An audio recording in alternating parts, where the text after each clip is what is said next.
দেখি সোহেল কি করছে। ওই ছেলে আবার কোনো কাজের না, খুব কুড়ি ছেলে। তো কি করছে দেখি, কাজ কদ্দূর কি করলো। 4টি বেজে গেল। এ সোহেল, কি করছিস রে? শুয়ে কেন রে? কি করবো দেখো আব্বা, দিনি। চোখটা খুব ঢোল ঢোল করছিল, তাহলে শুয়ে পড়েছি।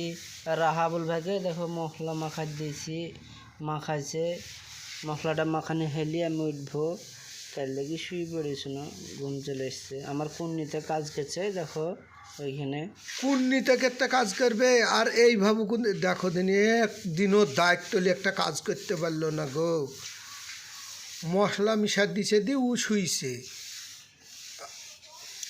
খালি হাতে চলে এসছে, এক হাত পেট বিড়ি টিড়ি আনবে, ঘুম পাড়বে না তো কি করবে, বিড়ি টিড়ি নাই খো, ঘুম চলে এসছে, ঘুম গেছি। কি বললো গো রাহাবুল? সোহেল কি বললো?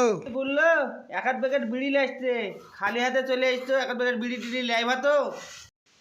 বিড়ি খেলে হার্টের প্রবলেম হয়।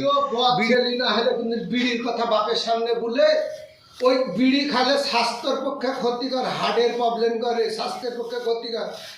আপেল টাফেল কিনে এসে খাতে হবে, বিড়ি কেটে খাবো, নিশা কেনে করবো? আব্বা কাজই তো করি 300 টাকার, ওইদিনই 200 টাকা যদি আপেল খাই, কাজে এসছি এত দূর থেকে, রুমে যাব গাড়িতে 50 টাকা, আবার এসে আইবো কাজে 50 টাকা, সেটা তো পুড়ে গেল।